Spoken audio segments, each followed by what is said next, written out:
Obligasi itu apa sih? Surat utang, Pak. Lah ya, oh duitnya aja banyak, ngapain harus ngutang-ngutang? Dibatalin ya, Pak? Hah? Dibatalin. Nggak tahu saya nggak tahu obligasi apa, untuk apa nggak ngerti, saya belum ngerti itu. Tapi kita harus ngerti silpa kita aja 6 triliun, ya kan? Ini nanti bisa kejadian lagi tahun ini, 6 sampai 7 lagi. Nah, kenapa harus pakai obligasi ya? Jadi bukan penghematan ya, Pak, tapi tidak terserap. Ya tidak terserap itu. Dan jangka pendek itu di bawah 1 tahun ya. Jadi itu terus akumulatif meningkat. Berarti nggak pernah lunas itu utang sebelumnya. Jadi roll over terus, Pak. Oke. Sangat bahaya. Siapa yang harus kita minta bertanggung jawab di dalam masalah ini? Kenapa ada utang itu terus meningkat dan itu jangka pendek? Terutama BUMN itu bisa mempunyai kemampuan untuk tetap membayar utang-utang mereka atau melakukan restrukturisasi di tengah kondisi pandemik seperti sekarang. Kementerian Keuangan menyatakan, tahun 2020, pemerintah mengupayakan seluruh instrumen utang dikhususkan untuk pembiayaan program pemulihan ekonomi nasional. Jadi, kedepannya itu, 2021, kita tetap terus mencari alternatif pembiayaan yang sifatnya alternatif solusi yang kreatif.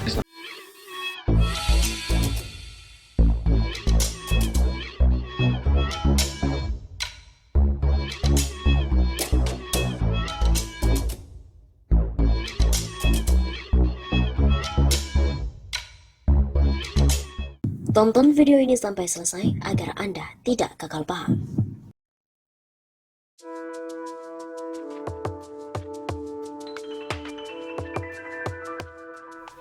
Sepanjang 2020 ada 1.298 terdakwa kasus korupsi. Kerugian negara mencapai 56,7 triliun rupiah. Indonesia Corruption Watch atau ICW menyebut, terdapat 1.298 terdakwa kasus korupsi di Indonesia sepanjang tahun 2020. Terdapat 1.218 perkara korupsi baik yang diadili di Pengadilan Tindak Pidana Korupsi atau Tipikor, Pengadilan Tinggi hingga Mahkamah Agung, dengan total 1.298 terdakwa. Jelas peneliti ICW, Lalola Ister, dalam diskusi virtual. ICW pada hari Jumat 9 April yang lalu. Akibat dari tindak pidana korupsi itu, ICW juga melaporkan kerugian negara yang mencapai 56,7 triliun rupiah dan juga total kerugian negara akibat tindak pidana suap mencapai 322,2 miliar rupiah. Sementara itu, pidana tambahan uang pengganti yang telah ditetapkan pada para terdakwa hanya sebesar 19,6 triliun rupiah dengan total nilai denda hanya sebesar 156 miliar rupiah. Lola menilai berdasarkan temuan tersebut negara tidak serius dalam melakukan pemberantasan korupsi karena putusan di pengadilan tidak membuat para pelaku tindak pidana korupsi jera. Kita agak sulit bilang negara punya komitmen serius di situ, karena dari total kerugian negara yang mencapai 56,7 triliun rupiah dan juga nilai suap 322,2 miliar rupiah, pidana tambahan uang pengganti yang asumsinya bisa jadi salah satu celah mengembalikan kerugian negara hanya dikenakan 19,6 triliun rupiah terhadap 1.298 terdakwa. Begitu tuturnya.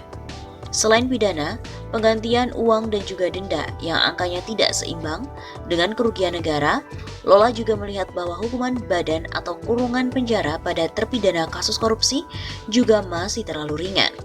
Anggaplah dari sisi upaya pemulihan kerugian negara belum maksimal. Mungkin kita cari perbandingan lain yaitu piada banda. Tapi kita juga menemukan rata-rata pidana badan untuk 1.298 terdakwa itu hanya 3 tahun 1 bulan. Lola juga menjelaskan, para terpidana korupsi tidak mengalami efek jera. Negara dinilainya juga sulit mengembalikan kerugian material karena Kejaksaan Agung dan juga KPK belum optimal dalam menggunakan Undang-Undang Nomor 8 Tahun 2010 tentang pencegahan dan pemberantasan tindak pidana pencucian uang pada tuntutan maupun pengadilan tindak pidana korupsi.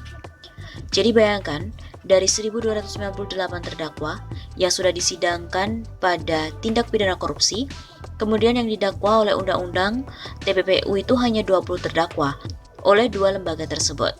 Ini tentu kembali menegaskan masih ada masalah serius soal komitmen negara untuk memulihkan kerugian keuangan negara dan merampas aset-aset yang diduga dari kejahatan, dalam hal ini adalah tindak pidana korupsi.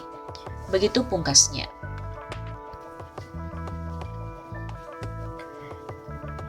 Indonesia Corruption Watch menilai sistem peradilan dan hukum di Indonesia belum juga membuat para koruptor jerak.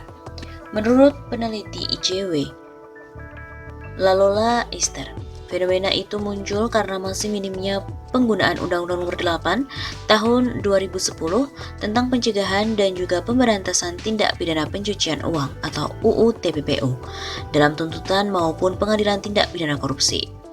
Lola menyebutkan penggunaan Undang-Undang TPPU pada para terpidana dan juga terdakwa korupsi bisa menyelamatkan sejumlah besar kerugian negara akibat tindak pidana korupsi. Namun berdasarkan data dari ICW, sepanjang tahun 2020 dari total 1.298 terdakwa, hanya 20 terdakwa yang didakwa menggunakan undang-undang tersebut. Sepanjang tahun 2020 dari 1.298 terdakwa yang sudah disidangkan atas kasus korupsi yang didakwa dengan menggunakan TPPU hanya 20 terdakwa oleh 2 lembaga hukum. Ucap Lola dalam diskusi virtual ICW pada hari Jumat 9 April. Lola juga menyampaikan bahwa temuan data ICW sepanjang tahun 2020 menunjukkan bahwa kerugian negara akibat tindak pidana korupsi sebesar 56,7 triliun rupiah dan juga kerugian atas kasus suap sebesar 322 miliar rupiah. Akan tetapi di sisi lain, pidana pengganti yang dijatuhkan pada para terpidana korupsi hanya sebesar 19,6 triliun rupiah dengan total nilai denda sebesar 156 miliar rupiah. Dengan temuan tersebut bagaimana bisa kita bicara soal penjeraan bagi terdakwa dan terpidana, kasus tipikor bisa tercapai. Ini hal yang tidak seimbang. Kita mau bicara tentang penjeraan pada pelaku tipikor di mana celahnya pun semakin sempit. Sementara itu hukuman pengganti dan juga denda tidak seimbang dengan kerugian negara. Lola juga menemukan bahwa hukuman badan ataupun kurungan penjara rata-rata para koruptor hanya dinilai tidak sebanding dengan kerugian material yang ditimbulkan pada negara. Anggaplah dari sisi upaya pemulihan kerugian negara juga belum maksimal. Mungkin kita hanya cari perbandingan lain yaitu piada banda.